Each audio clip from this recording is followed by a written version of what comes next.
Kita lanjutkan lagi episode berikutnya mengenai hari Sabat. Menjawab Dr. Bambang Nursena.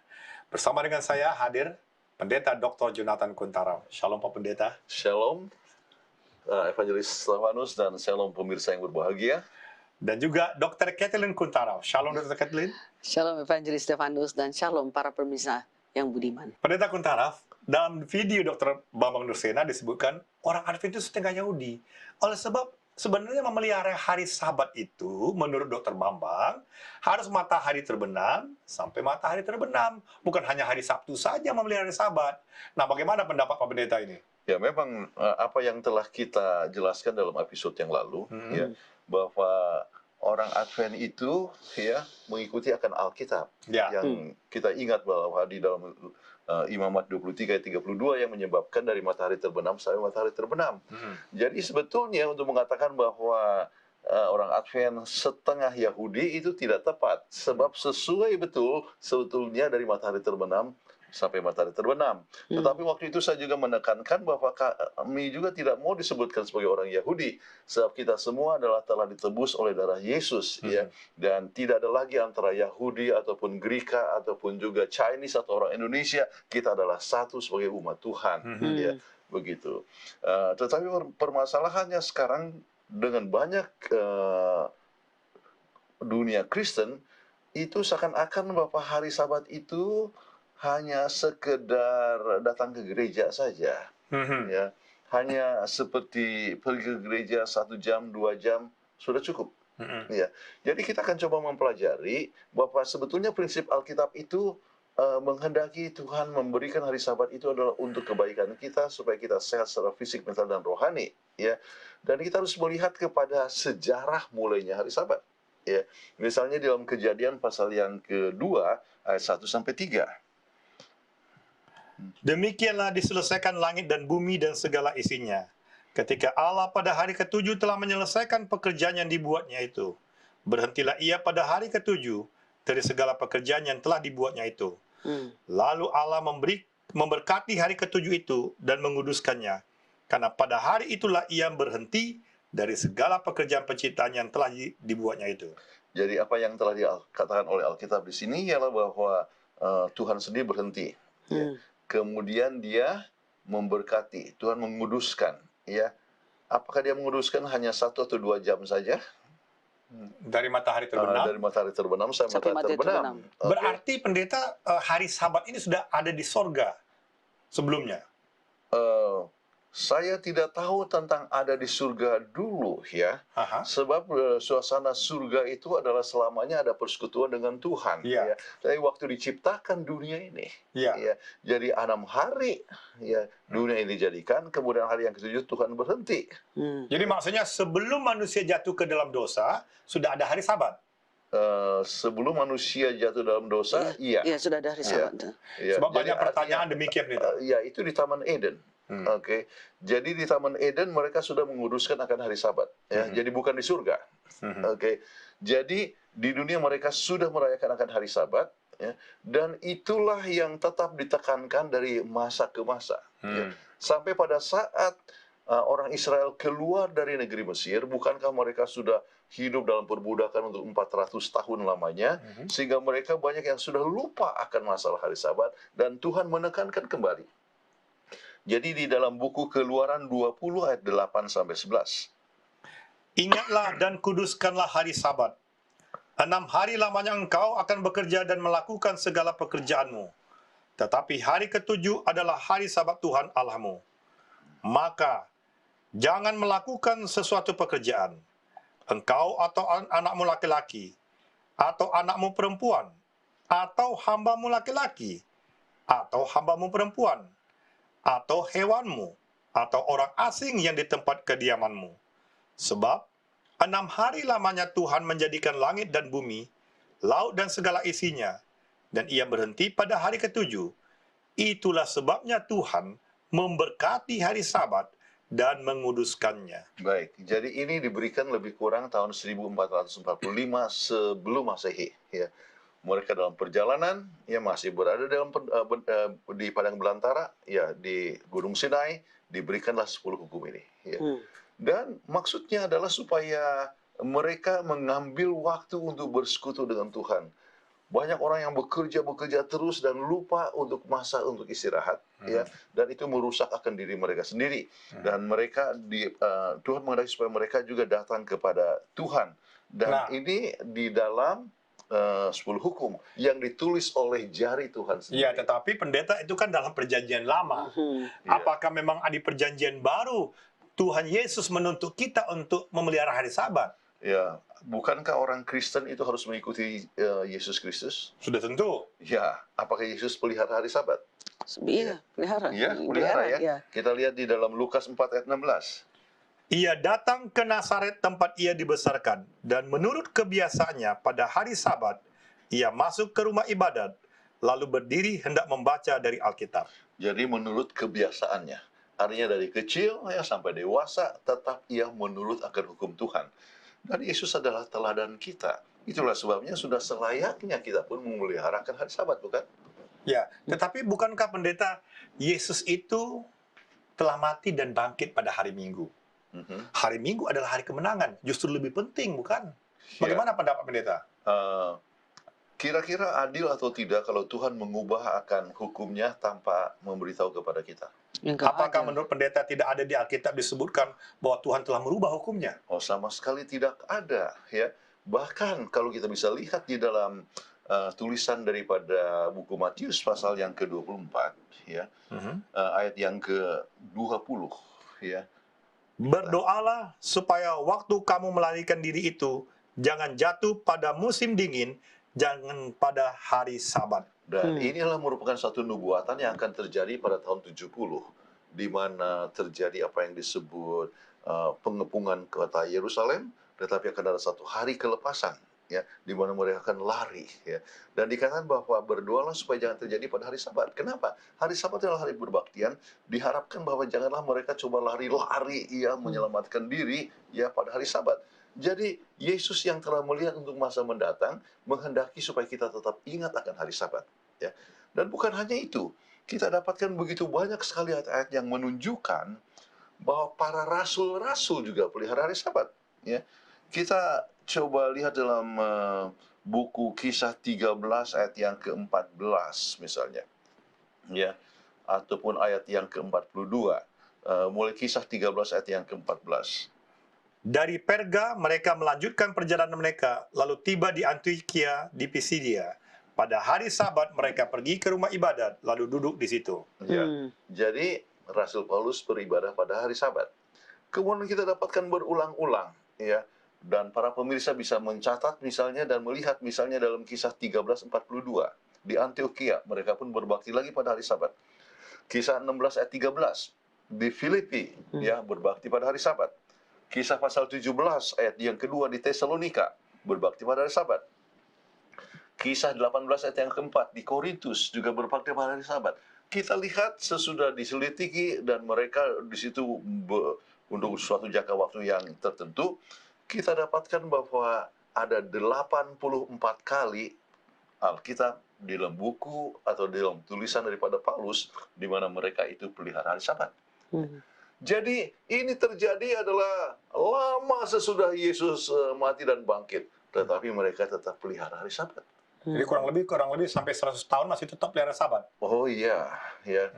Kemudian apa yang terjadi oleh pertentangan antara orang-orang Roma dengan Yahudi, ya.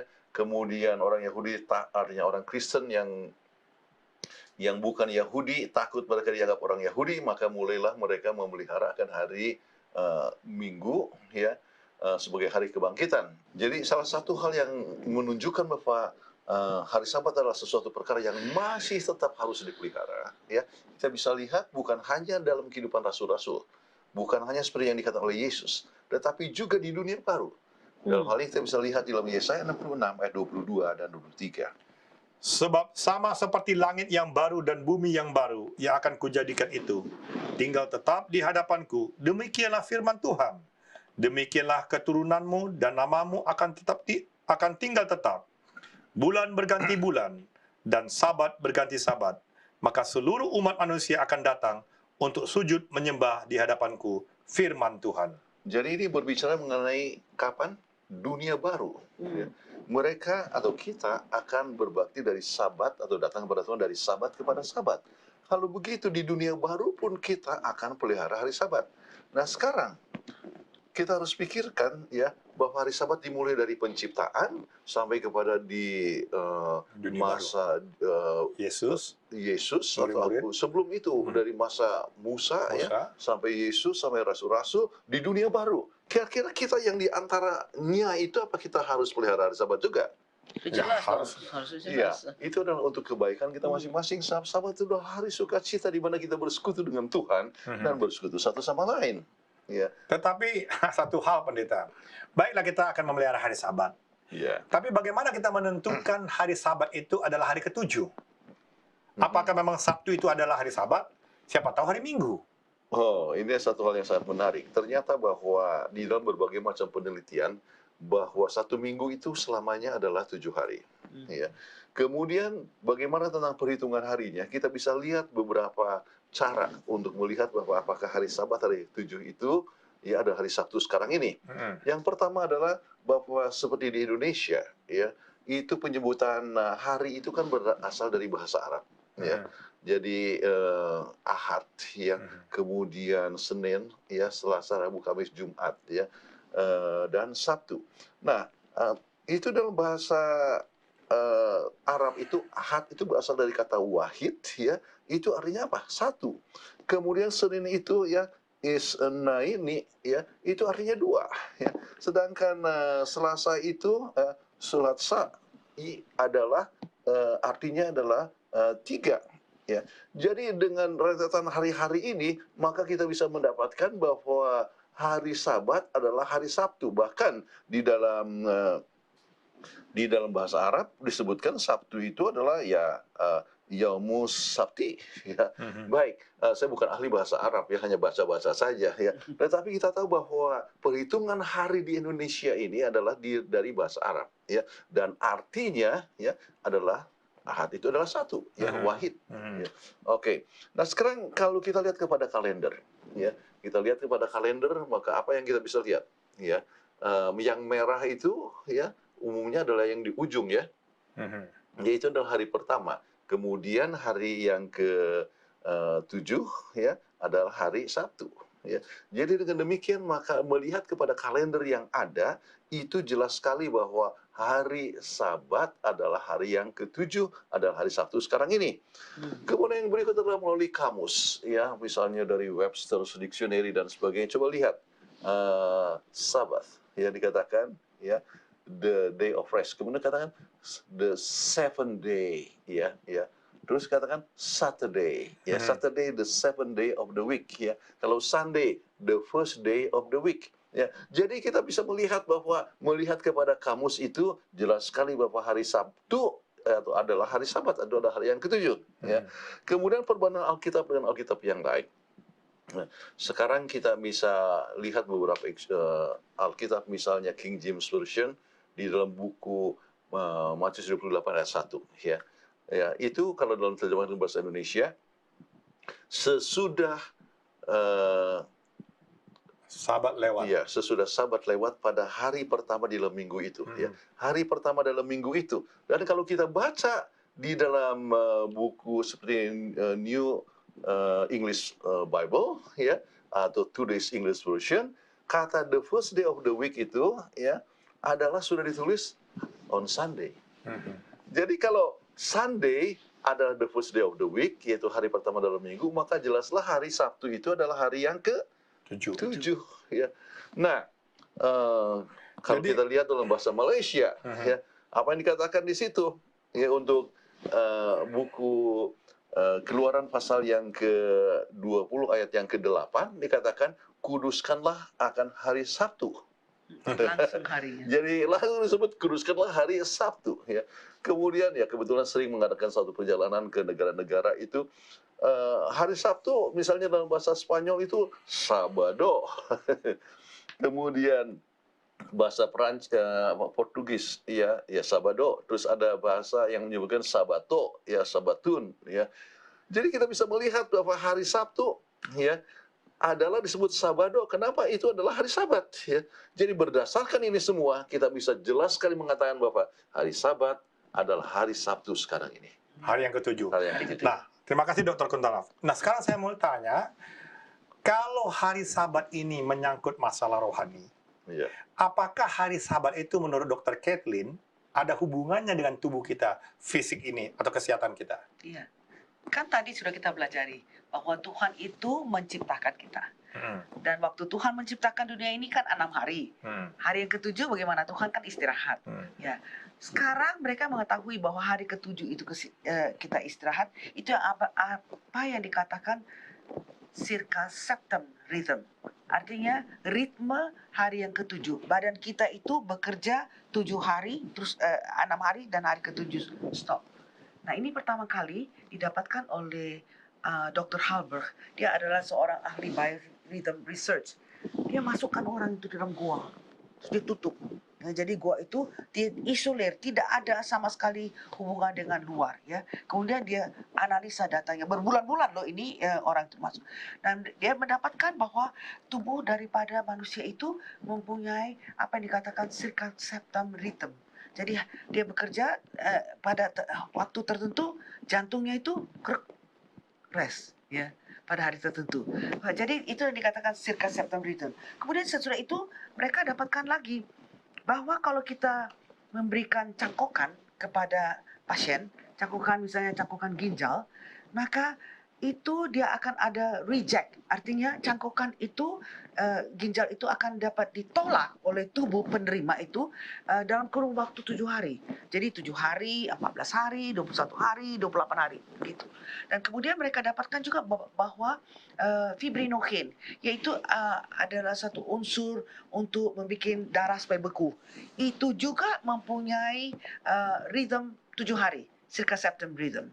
Nah, waktu revolusi Prancis, orang tuh mulai pandai-pandaian, lebih pintar daripada Tuhan Allah. Dia bilang, tidak ada lagi orang disuruh kerja hanya kerja 6 hari, terus 7 hari baru berhenti. Tidak. Kita mesti mengadakan 10 hari kerja. 10 hari. Jadi orang tuh kerja terus sampai hari ke-10, hari ke-11 baru dia stop. Ya. Wah. Hasilnya gimana? Orang jadi itu rumah sakit jiwa penuh dengan pasien-pasien.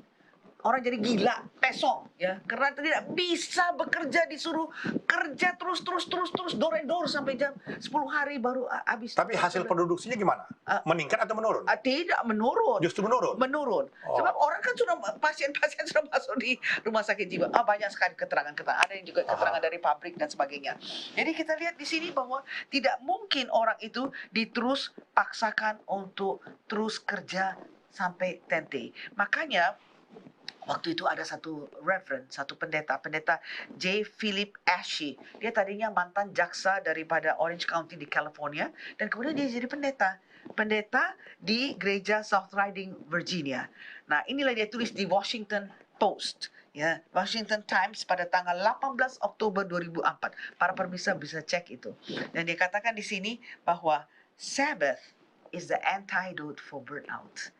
Jadi Dr. Baldwin katakan bahwa konsep hari Sabat sangat nyata dalam hubungannya dengan circadian rhythm. Tidak heran di dalam majalah National Geography yang terbitan tahun November 2005 yang kita bicarakan pada episode yang lalu, menyatakan bahwa memelihara Sabat adalah satu faktor yang mengkontribusi umur panjang dari para umat Advent, Masehi Advent hari ke-7 di Loma Linda, California. Jadi kita jelaslah Evangelis Stefanus bahwa mengkuduskan hari Sabat dari matahari terbenam hari Jumat sampai matahari terbenam hari Sabtu itu bukan saja masalah rohani, tapi juga berhubungan dengan kesehatan kita. Tapi saya tertarik dengan ritme 7 hari. Ya. Apakah memang setiap tubuh manusia itu mempunyai ritme 7 hari? Ya, itulah makanya kita lihat di revolusi Prancis itu orang jadi psikotik, ya, orang jadi gila karena dipaksakan kerja. Jadi senang sekali. Saya teringat sekali waktu dulu, kalau waktu masih sekolah, kalau sudah matahari terbenam, aduh saya senang sekali. Saya letakkan buku saya, tidak usah saya berpikir dari matahari terbenam Jumat sampai matahari terbenam Sabtu, saya bisa tenang, berbakti kepada Tuhan, tidak usah memikirkan pelajaran, istirahat. Jadi waktu sudah habis hari Sabat, semangat lagi saya kembali untuk belajar. Tapi coba kalau kita belajar terus, wah udah gila saya. Dan ini saya rasa yang menyebabkan mengapa disebutkan bahwa mereka yang memelihara hari Sabat bisa umurnya lebih panjang. Iya. Apalagi yang menyebabkan berbagai macam kematian adalah penyakit jantung, dan salah satu penyebabnya adalah stres. Ya, itulah sebabnya ya burnout ya. Jadi makanya dikatakan bahwa kita bisa bebas dari stres paling sedikit untuk 24 jam.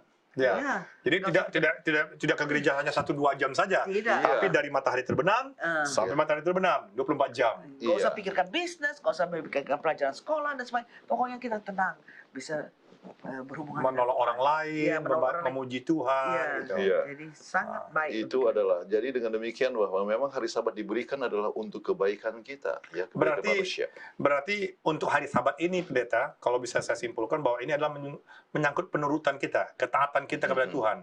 Jadi kalau kita setia pada Tuhan, maka kita harus pelihara mengenai kesehatan. Tadi Dr. Kathleen juga mengatakan bahwa ini juga bermanfaat bagi tubuh kita.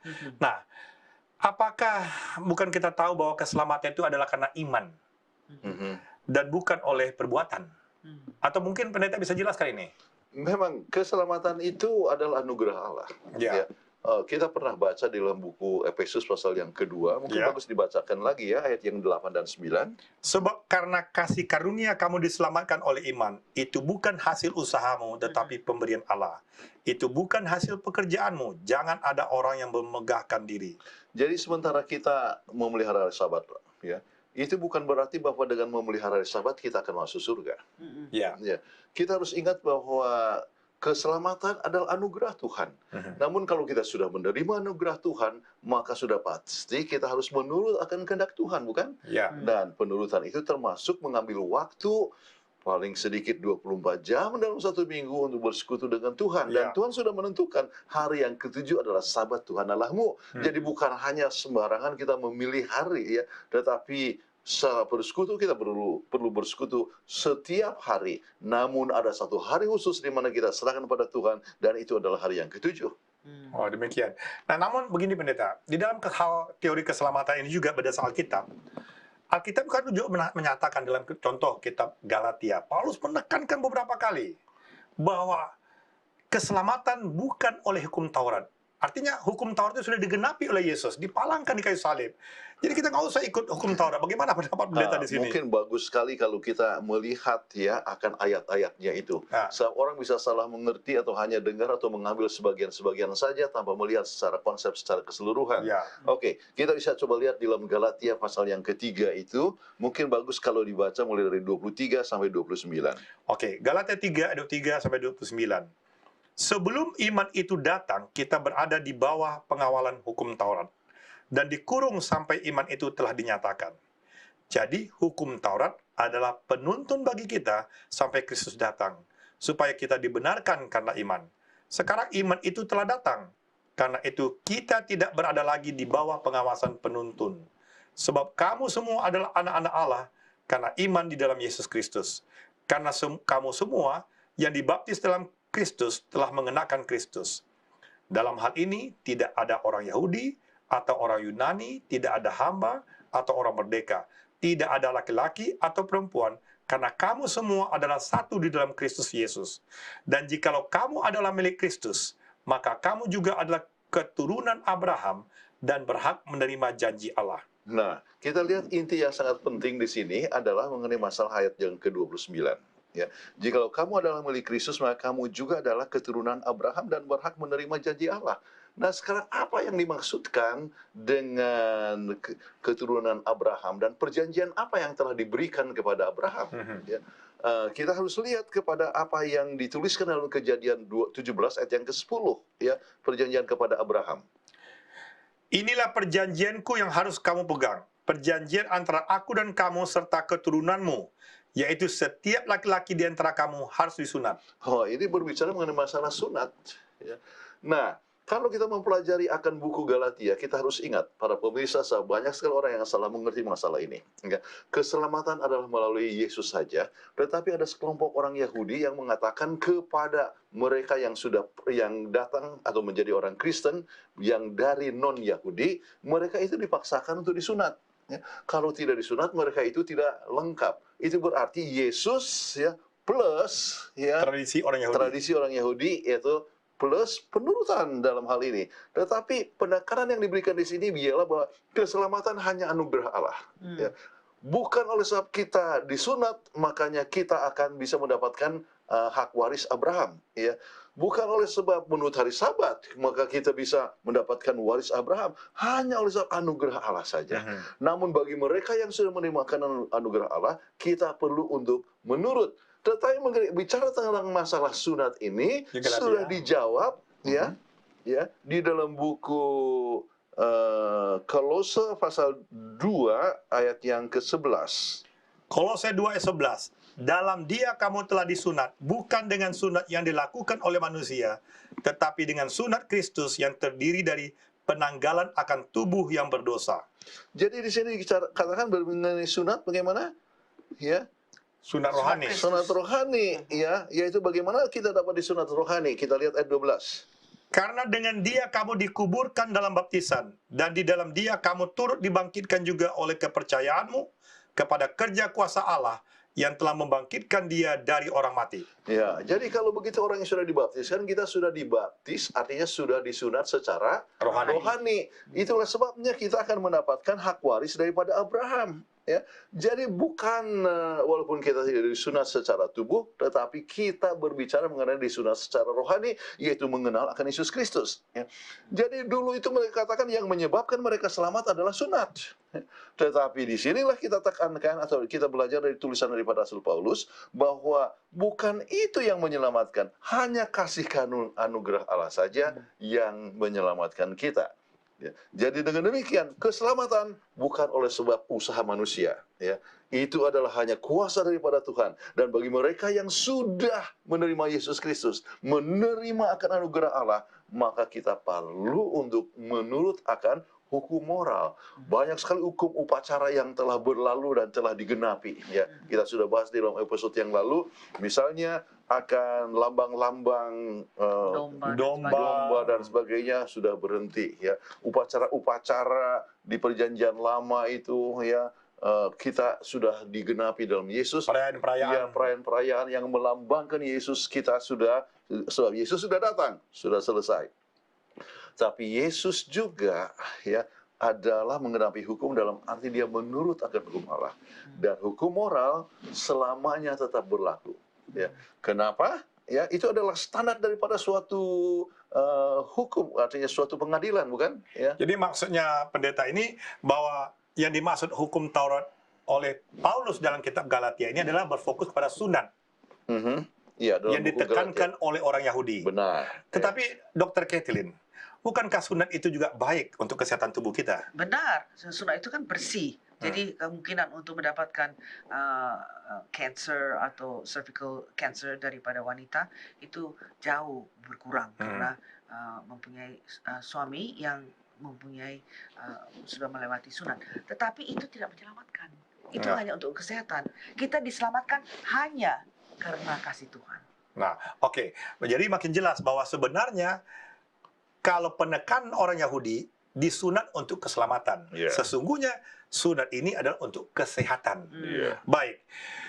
Pendeta, saya ingat di dalam Perjanjian Baru, Yesus mengatakan dalam Yohanes 14:15, mungkin saya bisa bacakan, "Jikalau kamu mengasihi aku, kamu akan menuruti segala perintahku." Benar. Nah, mungkin pendeta bisa jelaskan ini ayat ini. Artinya mengasihi, artinya adanya suatu hubungan, bukan? Sukar kita untuk mengasihi kalau kita tidak kenal. Ya. Jadi kita harus mengenal akan Yesus, ya, maka kita akan mengasihi akan Yesus. Dan kalau seandainya kita mengasihi akan Yesus, maka kita akan menurut akan hukumnya. Jadi kalau begitu pemirsa yang berbahagia, penurutan kita akan hukum Tuhan itu adalah sebagai hasil daripada kasih sayang kita kepada Tuhan. Di samping itu sendiri berguna untuk kehidupan kita masing-masing. Ya. Jadi kita bertumbuh, pendeta ya. Bertumbuh secara kerohanian ya, dan berguna untuk kesehatan fisik, mental, dan rohani. Dan salah satu cara untuk kita bertumbuh dengan baik ya, kita bisa lihat di dalam buku Yohanes pasal yang ke-15 ayat 4 dan 5. Tinggallah di dalam aku dan aku di dalam kamu. Sama seperti ranting tidak dapat berbuah dari dirinya sendiri, kalau ia tidak tinggal pada pokok anggur. Demikian juga kamu tidak berbuah, jikalau kamu tidak tinggal di dalam aku. Akulah pokok anggur dan kamulah ranting-rantingnya. Barang siapa tinggal di dalam aku, dan aku di dalam dia, ia berbuah banyak. Sebab di luar aku, kamu tidak dapat berbuat apa-apa. Ini adalah satu ayat yang sangat penting sekali, pemirsa, bahwa kita harus tinggal di dalam Yesus, maka kita akan menghasilkan akan buah-buah yang baik. Sebab, kita coba ambil contoh ya. Ini adalah ranting, ini adalah pokok anggur, kemudian ini dia punya ranting. Ya, kalau kita lepaskan, ya, apakah dia bisa berbuah? Enggak, mati. Tidak, dia akan mati ya. Walaupun bagaimana tempoh harinya sudah ada dia punya bunga-bunga dan sebagainya, tetapi kalau dipotong ya, maka dia akan mati ya. Nah, banyak orang yang memikirkan tentang buah, tetapi tanpa Yesus ya. Selama kita berpisah dari Yesus, kita tidak akan menghasilkan buah. Tetapi kalau kita bergantung kepada Yesus, maka kita akan menghasilkan buah. Buah-buah itu termasuk di dalamnya adalah kasih, termasuk akan penurutan akan hukum Allah, termasuk juga mengekang diri seperti yang kita sudah pelajari. Jadi hidup kita adalah hidup yang memberikan kemuliaan bagi nama Tuhan, makin lama makin bertumbuh, dan kita boleh merasakan sukacita dalam persekutuan dengan Tuhan. Jadi hari Sabat itu adalah satu hari sukacita, ya, bukan jadi beban untuk kita. Oleh sebab kita tidak bekerja, tetapi berhubungan dengan Tuhan, memberikan sukacita dalam hubungan dengan Tuhan dan untuk sesama manusia, di mana kita bertemu dengan teman-teman seiman dan saling menguatkan satu sama lain. Hari Sabat adalah untuk manusia, bukan manusia untuk hari Sabat. Terima kasih Pak Pendeta, Dr. Kathleen. Para pemirsa yang kekasih dalam Yesus Kristus, ada banyak pelajaran kita sudah dapatkan bahwa sesungguhnya memelihara hari Sabat itu adalah dari matahari terbenam sampai matahari terbenam, 24 jam. Kita juga belajar bahwa hari Sabat itu bukan saja untuk rencana. Hari Sabat itu bukan saja soal rohani, tapi juga menyangkut soal kesehatan. Dengan kita memelihara hari Sabat, maka tubuh kita ini akan dipulihkan. Istirahat pada hari Sabat, artinya kita menghilangkan segala transaksi bisnis.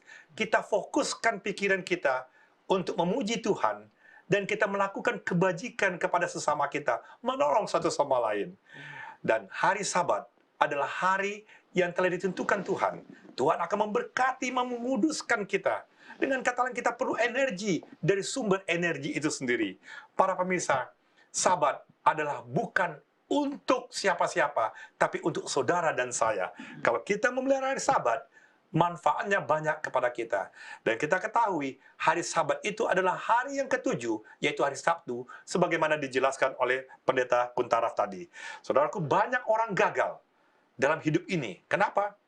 Karena mereka mengabaikan penurutan.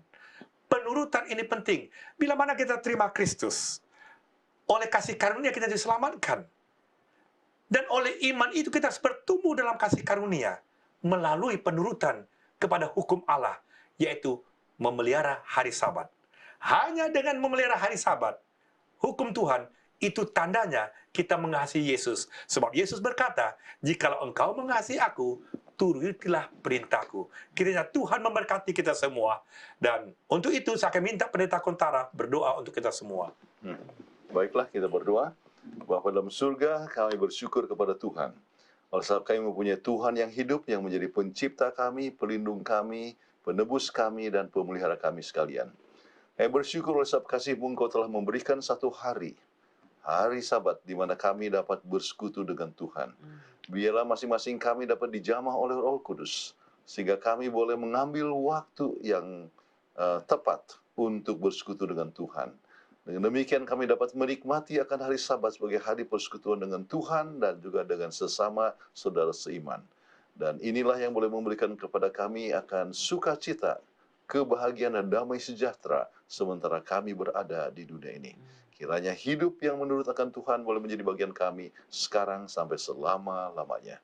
Yang mohonkan doa ini dalam nama Yesus Juru Selamat kami. Amin.